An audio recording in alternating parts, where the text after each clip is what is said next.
Hey beautiful friends, I welcome you in the class of English reading skill. तो कैसे आप सब, मैं उम्मीद करता हूँ कि आप लोग बहुत अच्छे होंगे और आप हमारे इस कोर्स को एंजॉय कर रहे होंगे। तो आइए आज हम देखते हैं, आज है हमारे इंग्लिश रीडिंग स्किल में लेवल 3 में लेसन नंबर 4 की क्लास को कंप्लीट करने वाले हैं। और हाँ, आपके लिए एक खुशी की बात है, आज जो हमारा टॉपिक चल रहा था कॉन्सोनेंट ब्लेंड का, वो टॉपिक आज हमारा समाप्त होने वाला है। तो अगले लेसन में अब हम लोग नेक्स्ट टॉपिक पे बात करने वाले हैं। चलिए, तो हमारा ये भी टॉपिक समाप्त हुआ। चलिए, सारी चीजें दिन प्रतिदिन आसान होते जा रही है। और हाँ, हमारे इस कोर्स का जो भी क्लास है ना, ये भी कम होता जा रहा है। हम लोग लगभग 60% कवर कर चुके हैं।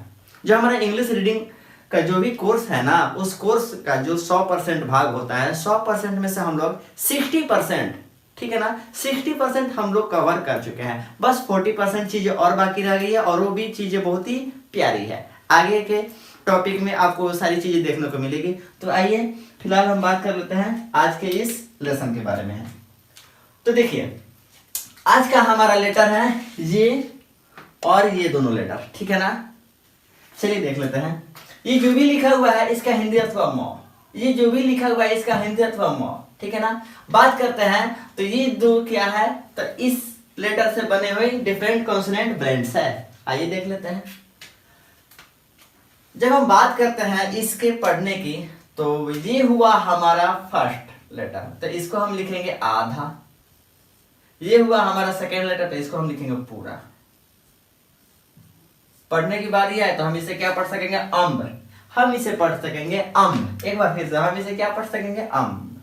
आइए अब कहानी को आगे समझ लेते हैं, ठीक है। ये हुआ हमारा कॉन्सोनेंट ब्लेंड्स, और कॉन्सोनेंट्स ब्लेंड्स में ये किस कैटेगरी का है, डिफरेंट है या सेम है। तो यहाँ पे ये कॉन्सोनेंट अलग अलग है, यानी कि डिफरेंट है, तो डिफरेंट कॉन्सोनेंट ब्लेंड्स हो गए। आइए देख लेते हैं। ये फर्स्ट है तो इसके लिए हुआ आधा, ये सेकेंड है तो इसके लिए हुआ पूरा। चलिए, इसके लिए हम क्या पढ़ेंगे, इसको पढ़ेंगे आई, और इसको हम क्या पढ़ेंगे, लॉ।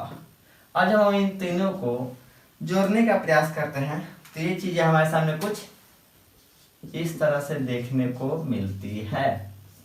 इसका मतलब इसे हम क्या पढ़ेंगे, lamb, law and lamb, law and lamb. इसे हम क्या पढ़ेंगे, लैम्ब, लॉ एंड लैम्ब। एक बार फिर से इसे हम पढ़ेंगे लैम्ब। आइए कहानी को थोड़ा सा और आगे लेकर के चलते हैं। नेक्स्ट आती है कॉन्सोनेंट ब्लेंड्स। बात कर लेते हैं। तो ये हुआ हमारा फर्स्ट, तो इसे हम लिख देंगे आधा। ये हुआ हमारा सेकेंड, तो इसे हम लिख देंगे पूरा। इसे हम क्या पढ़ेंगे, अम्प। इसे हम पढ़ेंगे अम्प। आइए देख लेते हैं कहानी कैसी होती है। ये हुआ हमारा कॉन्सोनेंट ब्लेंड्स। कॉन्सोनेंट ब्लेंड्स में किस कैटेगरी का है, डिफरेंट कॉन्सोनेंट है, तो डिफरेंट कॉन्सोनेंट ब्लेंड्स की कैटेगरी में ही आ गया। बात कर लेते हैं। फर्स्ट हुआ आधा, सेकेंड हुआ पूरा, कोई दिक्कत ही नहीं है। इधर बात करें तो इसके लिए हम क्या लिख देंगे, आई, और इसके लिए हम क्या लिखेंगे, लॉ। जब हम इन तीनों को जोड़ देते हैं तो चीजें हमारे सामने कुछ इस तरह से देखने को मिल जाती है। तो इसे हम क्या पढ़ सकेंगे, land, law and, law and land. फिर से लॉ एंड लैंड, इसे हम क्या पढ़ सकेंगे, लैंड। आइए कहानी को आगे लेकर के चलते हैं। ये हुआ हमारा कॉन्सोनेंट ब्लेंड्स, और कॉन्सोनेंट ब्लेंड में ये सेम है या डिफरेंट है, तो ये और ये दोनों कॉन्सोनेंट डिफरेंट है, तो डिफरेंट कॉन्सोनेंट ब्लेंड हुआ। आइए इसे हम पढ़ने का प्रयास करते हैं। फर्स्ट लेटर है तो इसके लिए आधा, सेकेंड लेटर है तो इसके लिए पूरा। इसे हम क्या पढ़ेंगे, आम। इसके लिए हम क्या पढ़ेंगे, ए, और इसे हम क्या पढ़ेंगे, क। जब हम इन तीनों को जोड़ने का प्रयास करते हैं तो चीजें हमारे सामने कुछ इस तरह से देखने को मिलती है, और इसे हम क्या पढ़ सकेंगे, कैंप, क एंड कैंप, क एंड कैंप। इसे हम क्या पढ़ पाएंगे, कैंप। चलिए कहानी को थोड़ा सा और आगे लेकर के चलते हैं। ये देखिए, ये वो कॉन्सोनेंट ब्लेंड्स, और ये भी डिफरेंट है, ये भी डिफरेंट कॉन्सोनेंट ब्लेंड होगा। चलिए फर्स्ट लेटर को हम लिखेंगे आधा, और सेकेंड लेटर को लिख देंगे पूरा। ये हुआ हमारे सामने अम्प। इसकी बात करें तो इसके लिए हम क्या लिखते हैं, अ, और इसकी बात करते हैं इसके लिए हम क्या लिखेंगे, ज। अब बात करते हैं, अगर हम इन तीनों को जोड़ देते हैं तो जोड़ने पे चीजें हमें कुछ इस तरह से देखने को मिलती है। और जब हम इसे पढ़ते हैं तो ये हमारा क्या हुआ, जंप, ज अम्प जंप, ज अम्प जंप। इसे हम क्या पढ़ेंगे, जंप। मैं उम्मीद करता हूँ कि आपको ये सारी चीजें समझ में आ रही होगी। चलिए, बहुत खुशी की बात है, ठीक है। मुझे भी बहुत अच्छा लग रहा है आप सबको पढ़ा करके, और आप भी एंजॉय कीजिए हमारे इस कोर्स को। आइए देख लेते हैं कहानी में आगे क्या है। अब तक हमने क्या पढ़ा, डिफरेंट कॉन्सोनेंट ब्लेंड्स को पढ़ा था। अब तक हम लोग डिफरेंट कॉन्सोनेंट ब्लेंड्स को पढ़ते हुए आ रहे हैं। आइए देखते हैं अब हमारा इसमें जो नेक्स्ट ब्लेंड्स है same consonant blends. Same consonant blends हम लोग पढ़ चुके हैं। कॉन्सोनेंट्स ब्लेंड्स का मतलब क्या होता है, टू कॉन्सोनेंट्स लेटर्स एक साथ आएंगे। आगे बात कर ले तो ये टू कॉन्सोनेंट लेटर्स भी दो प्रकार के हो जाते हैं, एक होता है डिफरेंट कॉन्सोनेंट ब्लेंड्स, एक होता है सेम कॉन्सोनेंट्स ब्लेंड्स। तो हम लोग जो है अब तक डिफरेंट कॉन्सोनेंट ब्लेंड्स पे बात करते हुए आ रहे हैं, और हाँ अब आखिर के समय में हम सेम कॉन्सोनेंट ब्लेंड्स की भी चर्चा कर लेते हैं। आइए देख लेते हैं इसमें क्या होता है। सेम कॉन्सोनेंट ब्लेंड्स में हमारा फर्स्ट लेटर ये है, ये जो भी लिखा हुआ है इसका हिंदी अथवा स, ये जो भी लिखा हुआ है इसका हिंदी अथवा स, ठीक है ना। चलिए तो इससे बना हुआ सेम कॉन्सोनेंट ब्लेंड्स हमारा ये हुआ। बात करते हैं इसे पढ़ने की, तो इसे हम पढ़ सकेंगे स, इसे हम क्या पढ़ सकेंगे स। आइए अब हम आगे कहानी को समझने का प्रयास करते हैं। इसे हम पढ़ सकेंगे स, इसकी बात करें तो इसे हम पढ़ सकेंगे अ, और इसे हम पढ़ सकेंगे ब।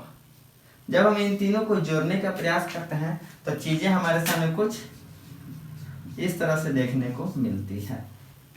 इसे हम क्या पढ़ेंगे बॉस, ब ऑस बॉस, ब ऑस बॉस, इसे हम क्या पढ़ेंगे बॉस।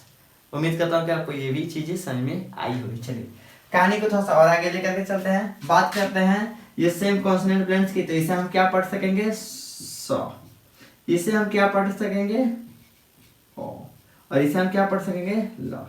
जब हम इन तीनों को जोड़ते हैं तो चीजें हमारे सामने कुछ इस तरह से देखने को मिलती है।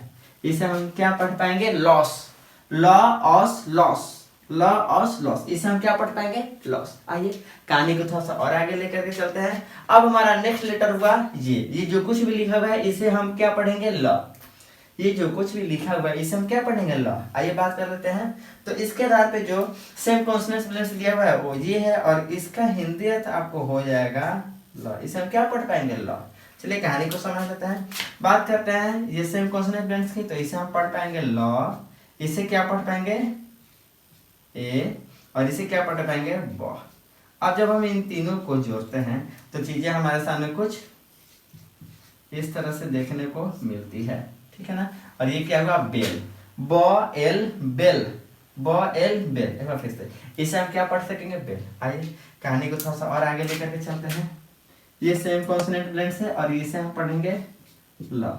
बात करें इसे हम पढ़ेंगे ए, और इसे हम पढ़ेंगे फ। जब हम इन तीनों को जोड़ देते हैं तो चीजें हमारे सामने कुछ इस तरह से देखने को मिलती है, और इसे हम क्या पढ़ सकेंगे फेल, फ एल फेल, फ एल फेल, इसे हम क्या पढ़ सकेंगे फेल। आइए कुछ है ही नहीं, चलिए कुछ और है, इन्हें हम देख लेते हैं। इन्हें हम क्या पढ़ेंगे ल, इन्हें हम क्या पढ़ेंगे ए, और इन्हें हम क्या पढ़ेंगे हाँ। जब हम इन तीनों को जोड़ते हैं तो चीजें हमारे सामने कुछ इस तरह से देखने को मिलती हैं।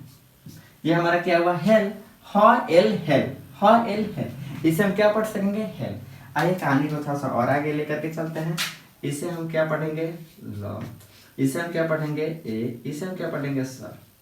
अब जब हम इन तीनों को जोड़ देते हैं तो चीजें हमारे सामने कुछ इस तरह से देखने को मिलती है।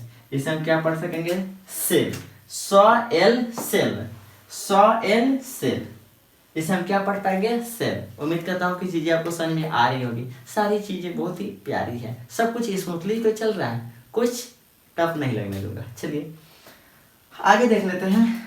आज के हमारे लेसन का ये लास्ट पार्ट बचा हुआ है। चलिए इसे बहुत प्यार से पढ़ेंगे, ठीक है ना, बिल्कुल अच्छे से। ये हुआ कॉन्सोनेंट ब्लेंड्स। कॉन्सोनेंट ब्लेंड्स में ये किस टाइप का है, डिफरेंट कॉन्सोनेंट ब्लेंड्स है या सेम कॉन्सोनेंट ब्लेंड्स है। आइए देख लेते हैं। ये दोनों सेम ही तो है, तो ये सेम कॉन्सोनेंट ब्लेंड्स हो गया। आइए पढ़ने की बात करें तो इसे हम क्या पढ़ेंगे ल, इसे हम क्या पढ़ेंगे ए, इसे हम क्या पढ़ेंगे ट। जब हम इन तीनों को जोड़ देते हैं तो इन तीनों को जोड़ने पे चीजें हमारे सामने कुछ इस तरह से दिखाई पड़ती है। ये क्या हुआ हमारे सामने टेल, ट एल टेल, ट एल टेल, इसे हम क्या पढ़ेंगे टेल। मैं उम्मीद करता हूं कि आपको इस टॉपिक से रिलेटेड जो भी चीजें आपको पढ़ाई गई आपको बहुत प्यारी लगी होगी। इसके साथ साथ यही टॉपिक नहीं, इसके पूर्व आपको जो 3 टॉपिक्स 3 पॉइंट जो आपको पढ़ा दिया गया है वो चीज़ें भी आपको प्यारी लग रही होगी। और हाँ, अब आपको समझ में आ रहा होगा कि हमें इंग्लिश रीडिंग करने के लिए जो 26 लेटर्स है ना, उनके उच्चारण की आवश्यकता है या उनके हिंदी अर्थ की। अब आप खुद ही बोलेंगे कि जो 26 लेटर्स है उनके उच्चारण की कोई आवश्यकता नहीं है, सिर्फ हिंदी अर्थ ला कर दो, हम पढ़ सकते हैं, कोई दिक्कत ही नहीं है। उच्चारण को तो पढ़ने की कोई आवश्यकता ही नहीं है, उसका कोई हमें जो ही नहीं है। अगर हमें इंग्लिश रीडिंग स्किल करनी है तो उससे बच्चे कंफ्यूज हो जाते हैं। बच्चों को जो 26 लेटर्स है ना, उसका हिंदी अर्थ नहीं बताया जाता है, सिर्फ और सिर्फ उच्चारण बता दिया जाता है। उससे सब बच्चे कंफ्यूज हो जाते हैं। कंफ्यूजन का वही मामला है, दूसरा कोई रीजन नहीं है। चलिए, तो अब हमें ये लगता है कि हमारा ये टॉपिक भी समाप्त हुआ और हमारा ये लेसन भी समाप्त हुआ। तो चलिए, हमारा आज का तो लेसन समाप्त हो गया। फिर हम आपसे मिलते हैं अगले एक नए टॉपिक के साथ अगले लेसन में। तब तक के लिए बेस्ट ऑफ लक, पढ़ते रहिए और एंजॉय करते रहिए हमारे इस कोर्स को। फिर मिलते हैं अगले लेसन में। Okay, bye.